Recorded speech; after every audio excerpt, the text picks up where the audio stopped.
केसीआर और केटीआर बार बार कांग्रेस के खिलाफ क्यों बोल रहे, और बीजेपी बीआरएस दोनों के बारे में बात कर रहे हैं। अब तीसरे दोस्त को आप भूल जा रहे conveniently. BJP BRS MIM, that is one gang, चड्डी गैंग। तो ये चड्डी गैंग वाला तीनों मिलकर तेलंगाना को लूटने के लिए कोशिश कर रहा है। वो कुछ कहावत है ना, हाथी का दांत खाने का लगे दिखाने का लगे। तो इस अलायंस में कुछ लोग सामने दिखते, कुछ लोग पीछे रहते। तो इसीलिए हम लोग साफ साफ कहना चाहता है कि इंडिया कूटमी को हराने के लिए, खासकर इन तेलंगाना कांग्रेस को हराने के लिए तीनों एक एक तरीका से चुनाव लड़ने के लिए कोशिश कर रहे हैं। जो कर्नाटक में हुआ, हम कर्नाटक चुनाव से पहले हम कहा था बीजेपी और जेडीएस दोनों का गठबंधन है, इसीलिए अलग अलग चुनाव लड़ रहा है। एमआईएम भी कुछ सीटों में चुनाव लड़ने के लिए कोशिश कर रहे हैं। तो एंटी इनकम्बेंसी सरकार के खिलाफ जो वोट है, उन लोगों में वोट काटने के लिए ये तरीका से चुनाव लड़ रहे। असेंबली होने के बाद पार्लियामेंट इलेक्शन में वो दोनों वो पार्टियों का गठबंधन होने वाले। आज वही साफ साफ दिख रहा है आंखों के सामने, JDS and BJP together they are going to contest parliament election. It is similar in Telangana. अभी असेंबली चुनाव में बीआरएस बीजेपी अलग अलग चुनाव लड़ेंगे।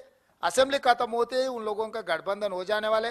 सीट भी बांट लिए, 7 seat BJP, 9 seat BRS, 1 seat MIM. तो ये पूरा उन लोगों का चर्चा भी हो गए, गठबंधन भी हो गए। आगे आपको पता लगेगा कि जनवरी फरवरी में। रेवंत साहब, आपकी जवाब में मेरे सवालों का भी जवाब था, पर उसमें मैं एक एक्सटेंशन पूछ लेती हूँ आपसे। There are no permanent enemies and friends in politics. जैसे क्या आपको लगता है कि आप इस बात की गारंटी देते हैं कि कहा जा रहा है नेक टू नेक फाइट है आपकी और बीआरएस की, तो कहीं एआईएमआईएम के साथ आप लोग नजर नहीं आएंगे अगर जरूरत पड़ी सरकार बनाने की तेलंगाना में, क्योंकि काफी मुश्किल हालात में आप वहां तक पहुंचेंगे? और दूसरा कि लोकसभा का भी जिक्र किया, तो क्या आप इस बात की भी गारंटी देते हैं कि किसी भी तरह से इंडिया पार्टीज बीआरएस के साथ नहीं नजर आएंगी? क्योंकि कई इंडिया पार्टीज के दल बहुत करीब हैं बीआरएस के से, चाहे वो नीतीश कुमार हो या अखिलेश यादव। मैं ये दो चीजों के लिए मैं साफ साफ कहना चाहता हूं। अब 40 साल चुनाव का जो रिजल्ट आया वो रिजल्ट देखो।